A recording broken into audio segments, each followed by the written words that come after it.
Friends, welcome to my channel.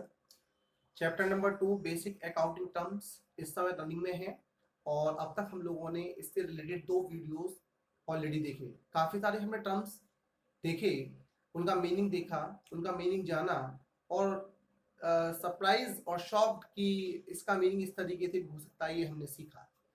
Words हम अच्छे से समझते हैं, लेकिन उनको अगर एक्सप्लेन करने की बात आती है कि how to be right, how we can explain in the terms, so ये थोड़ा सा डिफिकल्ट वाला केस होता है। वो मैंने आपको बहुत ही इजी लैंग्वेज में बना करके दिया। आज फिर मैं एक वीडियो आपके लिए लेके आया हूँ, पार्ट 3।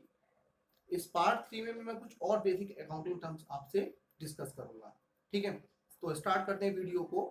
और वीडियो को स्टार्ट करने से पहले आपने अगर अभी तक मेरे चैनल को सब्सक्राइब नहीं किया है तो प्लीज़ सब्सक्राइब माय चैनल और मेरी वीडियोस को लाइक कर दिया करें और शेयर कर दीजिए अपने दोस्तों के साथ और प्रेस द बेल आइकन, जिससे कि मेरे नोटिफिकेशन आपको लगातार मिलते रहे। तो स्टार्ट करते हैं वीडियो को। तो पहला टर्म है आज का नंबर 20। इससे पहले मैं 19 टर्म्स ऑलरेडी डिस्कस कर चुका हूं। अगर आपको कोई डाउट है 19 टर्म्स में तो एक बार वीडियोस को दोबारा देख सकते हैं। तो टर्म 19 कहता है number 1, trade receivable. Trade receivable क्या होता है? ट्रेड माने बिजनेस और रिसीवेबल माने जिससे रिसीव करना है। मींस बिजनेस को अगर मनी रिसीव करना है, पैसा रिसीव करना है किसी दूसरे पर्सन से, तो उसको हम कहते हैं ट्रेड रिसीवेबल। क्लियर है ना? एक तरीके से ये एक करंट असेट्स होती है। क्या होती है? ये एक करंट असेट्स होती है। इस बात को भी आपको कंसीडर रखना है। ये एक करंट असेट्स है और करंट असेट्स का मीनिंग होता है वो असेट जो जिसका मनी विद इन 12 मंथ हमको रिकवर हो जाता है। ये ऑलरेडी मैं आपको बता चुका हूँ। ठीक है, तो ट्रेड रिसीवेबल जिसको करंट असेट भी कहते हैं, मींस होता क्या है कि इसमें हम मनी रिसीव करते हैं। हम माने बिजनेस, बिजनेस मनी रिसीव करता है किसी दूसरे पर्सन से। किससे रिसीव करेगा? जिसने उसको ऑलरेडी क्रेडिट पर दिया हुआ है, या जैसे किसी के साथ उसने क्रेडिट सेल की हुई है। किसने? बिजनेस ने। अगर बिजनेस ने किसी दूसरे पर्सन को क्रेडिट सेल की है, माने उधार माल बेचा है या मनी लेंट आउट किया हुआ है, तो नियर फ्यूचर वो उससे पैसा रिकवर करेगा। ठीक है, तो उसको ट्रेड रिसीवेबल कहेंगे।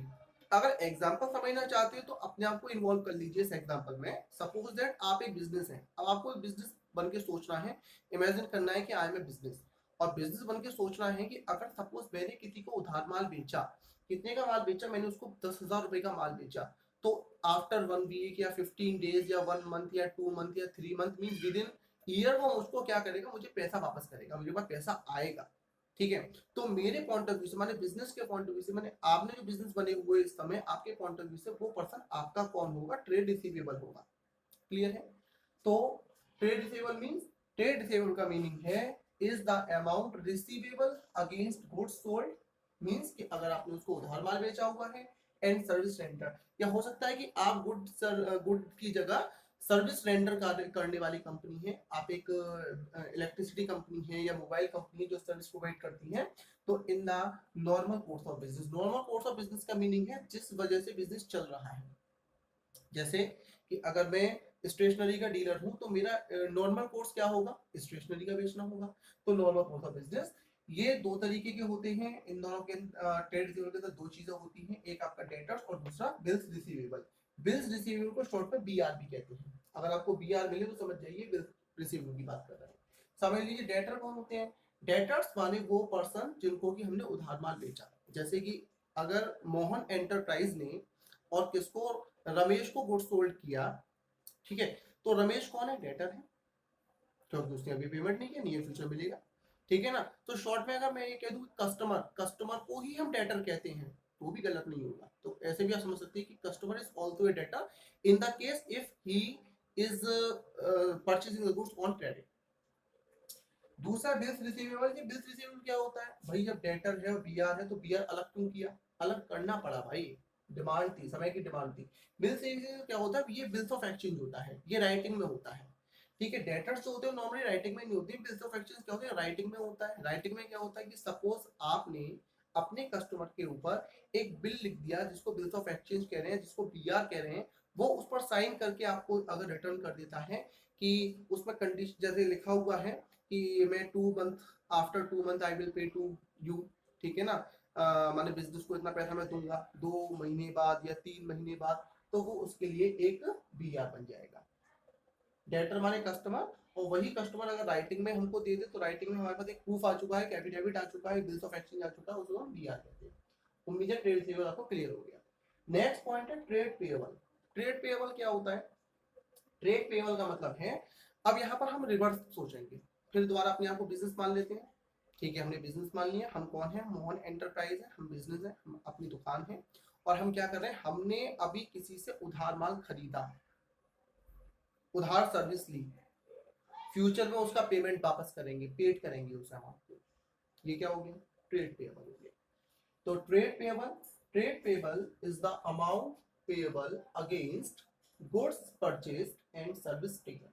या तो हमने किसी से गुड्स परचेज किया है और या हमने सर्विस अवेल की है, ठीक है, जैसे इलेक्ट्रिसिटी या मोबाइल कंपनी की हमने सर्विस ली हुई है in the normal course of a business. Normal course of a business क्या होता है कि देखो, बिजनेस बिना उधार के चलता नहीं है, उधार बेचना भी पड़ता है, उधार लेना भी पड़ता है। तो उधार अगर हमने किसी से खरीदा नॉर्मल कोर्स में, स्टेशनरी का डीलर हूं, मैंने स्टेशनरी खरीदी, मैंने माने बिजनेस ने, बिजनेस माने जिस समय जो इस समय आप बने हुए हैं, ठीक है, तो ये क्या हो गया आपका? बिजनेस के लिए ट्रेड पेएबल हो गया। नेक्स्ट, इसके टू टाइप्स होते हैं, ट्रेड पेएबल और ट्रेड पेएबल में दो चीजें होती हैं, एक क्रेडिटर्स और एक बिल्स पेएबल। मैंने शॉर्ट में बीपी लिखा हुआ है, जैसे शॉर्ट में BR था, बी कॉमन है, बिल होता है, ये रिसीवेबल है, ये पेएबल है।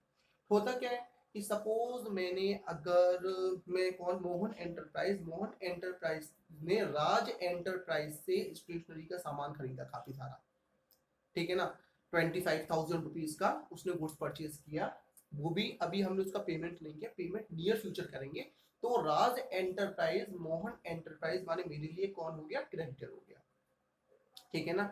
माने आपने जिससे खरीदा वो आपका कौन? क्रेडिटर, और आप उसके डेटर्स, ठीक है। दूसरा है बिल्स पेएबल। बिल्स पेएबल क्या है कि अगर आपने, माने बिजनेस ने राज एंटरप्राइज को, आप तो मोहन एंटरप्राइज है ना, तो अगर आपने राज एंटरप्राइज को राइटिंग में एक बिल लिख करके दे दिया, ठीक है, I promise to you, I promise to you that I will pay the amount to you after 15 days और 30 डेज, ठीक है, तो ये होगा पेएबल, ठीक है। बात समझ में आ रही है? जिस तरीके से ये ट्रेड रिसीवेबल करंट असेट्स होता है, ऐसे ही ये ट्रेड पेबल जो होता है वो करंट लायबिलिटी होता है, करंट लायबिलिटीज होता है, ठीक है ना, भूलना नहीं है। करंट लायबिलिटीज कौन सी होती हैं? करंट लायबिलिटीज वो लायबिलिटीज होती हैं जिसका पेमेंट बिजनेस को विद इन 12 मंथ करना होता है, माने 12 महीने के अंदर हम जिसका पेमेंट कर देंगे वो करंट लायबिलिटीज होती हैं। और trade payable is the shining example of current liabilities. दोनों पॉइंट क्लियर होते हैं। नेक्स्ट है कॉस्ट। कॉस्ट क्या होती है? कॉस्ट का मीनिंग है कि आपने वॉट एवर यू परचेज, आपने कोई गुड्स परचेज किया या आपने कोई सर्विस ली, आपने कोई आर्टिकल परचेज किया, और परचेज करने में आपने जो जो एक्सपेंडिचर किया रिलेटेड दैट पर्टिकुलर प्रोडक्ट और आर्टिकल, तो वो सब कुछ उसकी कॉस्ट होगी।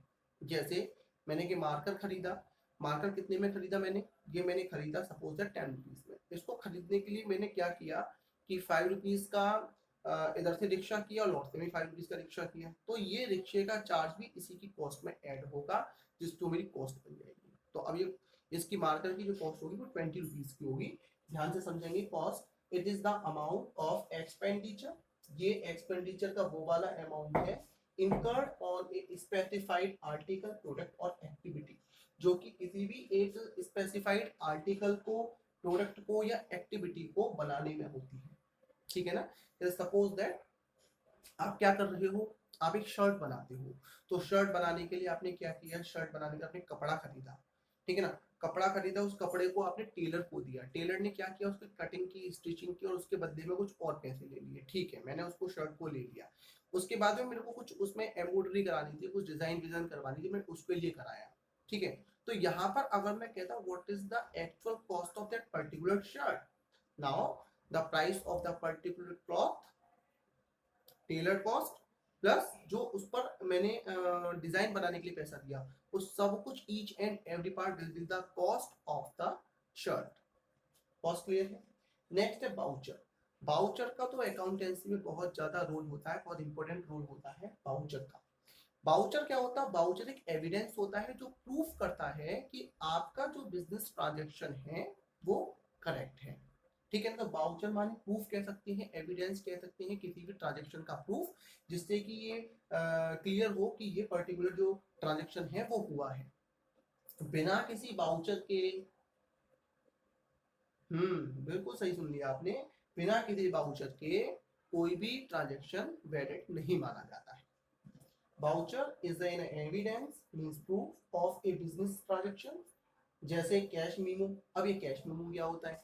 जैसे कि आपने गुड्स खरीदा, आपने माने बिजनेस में, जब भी मैं आपने बोल रहा हूँ ना तो आपने माने बिजनेस बन जाइए आप, कि हम बिजनेस के रिलेटेड बात कर रहे हैं, मैं आपसे बात कर रहा हूँ बिजनेस से बात कर रहा हूँ।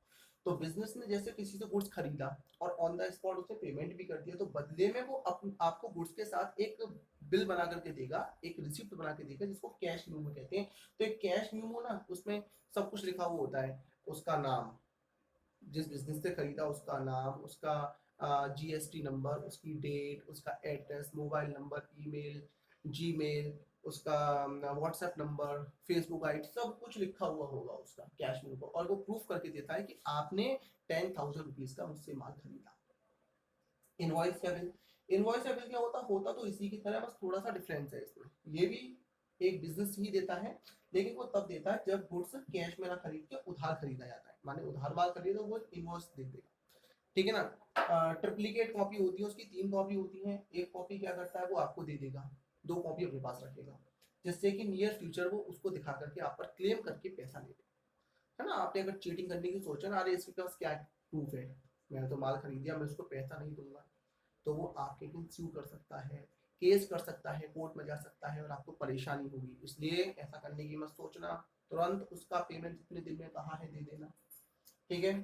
इनवॉइस, रिसीप्ट्स, रिसीप्ट्स भी आपने कुछ पेमेंट किया उसके बदले में होता है ना, कि आपने ऐसे टोल टैक्स किया तो टोल टैक्स के बदले में रिसीप्ट आपको मिल जाती है, आपने पेट्रोल भरवाया, पेट्रोल फिलिंग का एक रिसीप्ट मिल जाती है। तो ये सब कुछ आपके वेब वाउचर्स होते हैं जो प्रूफ करते हैं कि आपने एक पर्टिकुलर ट्रांजेक्शन किया किसी बिजनेस के साथ, किसी पर्सन के साथ, इतनी अमाउंट पर। Next, discount. मुंह में पानी आ गया होगा जब आप फ्लिपकार्ट देखते हो, अमेजोन देखते हो ना, big million days, big million sales चल रही है फ्लिपकार्ट की। ठीक है ना, 500 रुपए वाली चीज 5 रुपए की मिल रही है, 5 रुपए वाली चीज फ्री मिल रही है, साथ में सत्तू और मिल रहे हैं उसके साथ। खैर, इस तरीके का आपको डिस्काउंट लगा होता है। हाँ, वही डिस्काउंट है, गलत भी नहीं है। डिस्काउंट जो कि क्या होता है, एक सेल्स प्रमोशन टेक्निक होती है, सेल्स प्रमोशन एक्टिविटी होती है, कि जिससे कि सेल्स प्रमोट होती है, मैंने सेल्स बढ़ती है। तो सेल्स को बढ़ाने के लिए लोग क्या करते हैं, लोग हमारे बिजनेस क्या करते हैं, डिस्काउंट ऑफर करते हैं। जब गुड्स नहीं बिक रहा होता है, ज्यादा सेल करनी होती है उनको ना, तो वो डिस्काउंट ऑफर करते हैं, देखा भी होगा। ठीक है ना, फ्लिपकार्ट 50% फ्लैट डिस्काउंट। मोबाइल देख रहा है, मोबाइल वीवो का मोबाइल देखा, हाँ मोबाइल देखो कितने का है, अरे 15,000 का है, वो कितने का मिल रहा है, 8,999 का मिल रहा है, तुरंत ऑर्डर कर दो, सोचना ही नहीं है। ठीक है। तो discount when customers are allowed rebate in the price of goods by business, mean जब कस्टमर को हम एक रिबेट अलाउड करते हैं, छूट देते हैं, डिस्काउंट देते हैं, कि आपने जितने का माल खरीदा है एमआरपी से कम प्राइस पर हम आपको देने के लिए तैयार हैं, और from the amount paid by the customer is taken as the discount. ठीक है, या उसने जितना पेमेंट हम उससे कम पैसा ले रहे हैं, जितना का माल बेचा था उससे कम अमाउंट अगर रिकवर कर रहे हैं, तो उसको हम डिस्काउंट कहते हैं। 2 तरीके का होता है, ट्रेड डिस्काउंट और कैश डिस्काउंट।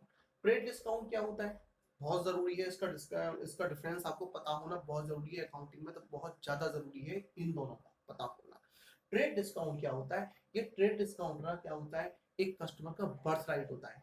अब ये बर्थ राइट क्या होता है, बर्थ राइट का मतलब होता है कि चाहे वो कैश में पेमेंट ऑन द स्पॉट करे या बाद में करे, लेकिन ये ट्रेड डिस्काउंट उसको ऑफर किया ही जाएगा। नंबर 1, ट्रेड डिस्काउंट मिलना है चाहे कैश सेल हो या क्रेडिट सेल हो, कैश परचेज हो या क्रेडिट परचेज हो।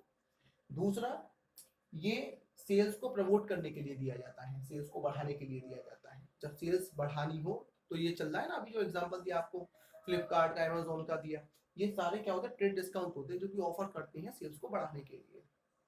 नंबर 3, जब हम अकाउंटिंग करेंगे तो अकाउंटिंग में इसकी कैलकुलेशन तो करेंगे, लेकिन इसका कोई भी रिकॉर्ड नहीं रखेंगे अपने पास में, माने इसको रिकॉर्ड नहीं किया जाता है। 3 फीचर मैंने बताया ट्रेड डिस्काउंट के आपको, आप लिखेंगे, वीडियो को पॉज करके लिखना, पॉज करके लिखते चले जाना। नंबर 1, ठीक है, this is the word right, it allowed to every customer every dealing either the cash और क्रेडिट। नंबर 2 मैंने बताया कि इसको बिजनेस की बुक में रिकॉर्ड नहीं करते, तो it not record in the accounting book, ठीक है ना। और ठीक है ना, और मैंने अभी क्या बताया आपको कि इसको इसका जो कैलकुलेशन होता है वो हमेशा लिस्ट प्राइस या कैटलॉग प्राइस पर होता है, ठीक है ना। चलिए नेक्स्ट है कैश डिस्काउंट। कैश डिस्काउंट क्या होता है? कैश डिस्काउंट जो होता है वो नॉर्मली ये भी ऑफर किया जाता है, लेकिन ट्रेड डिस्काउंट तो मिलेगा ही मिलेगा, लेकिन कैश डिस्काउंट मिलेगा या नहीं मिलेगा कंडीशंस अप्लाई। कैसे कि अगर सपोज बिजनेस ने कहा कस्टमर से कि अगर आप हमको पेमेंट करते हो विद इन 10 डेज तो हम आपको डिस्काउंट ऑफर करेंगे, जिसको हम कैश डिस्काउंट कहेंगे। अब ये कैश डिस्काउंट जो होगा, पहले तो हमने ट्रेड डिस्काउंट माइनस कर ही लिया होगा ऑलरेडी। जैसे सपोज दैट कोई आइटम मैंने 1000 रुपीज में बेचा, उस 1000 रुपीज में से मैंने 100 रुपीज का ट्रेड डिस्काउंट तो दे ही दिया, अब ये कितने का हुआ? 900 का। अब सपोज दैट कि अगर इस पर्सन ने विद इन पीरियड दे दिया पेमेंट, तो हम इसको हो सकता है कंडीशनली 100 रुपीज का डिस्काउंट और ऑफर करते हैं, तो उसको वही चीज अब 800 रुपीज की पड़ेगी अगर वो पेमेंट विद इन टाइम कर देता है। तो ये 100 रुपीज का क्या होगा? ये 100 रुपीज कैश डिस्काउंट होगा, सीडी होगा। Is that clear? तो कैश डिस्काउंट हमेशा कंसीडर करते हैं किस पर? जो ट्रेड डिस्काउंट माइनस करने के बाद प्राइस बचता है, सेलिंग प्राइस पे हमेशा कैलकुलेट करते हैं। दूसरा नंबर इसका जो फीचर है वो है it is record in the books of accounting. इसको अकाउंटिंग बुक में रिकॉर्ड भी किया जाता है, ठीक है ना। और इसका था प्रमोट द सेल, सेल को प्रमोट करने के लिए, सेल बढ़ाने के लिए करते थे। इसका यूज इसलिए करते हैं जिससे कि प्रॉम्प्ट पेमेंट। प्रॉम्प्ट पेमेंट माने, प्रॉम्प्ट पेमेंट क्या होता है? प्रॉम्प्ट पेमेंट का मतलब होता है तुरंत, जल्दी से जल्दी जब पेमेंट लेने वाली बात हो तब हम ये कैश डिस्काउंट ऑफर करते हैं, जल्दी से जल्दी पेमेंट लेने के लिए, ठीक है। तो ये कुछ टर्म्स मैंने आपको डिस्कस किए, अभी और भी कुछ टर्म्स हैं जो मैं डिस्कस करूंगा कुछ बात के वीडियोस में। तो जल्दी से इस वीडियो को आप देखिए, पॉज करके दोबारा देखिए, कोई चीज़ समझ में नहीं आ रही है अपने टर्म्स में नोट्स बनाइए और तैयारी कीजिए अपनी। All the best, thanks for watching.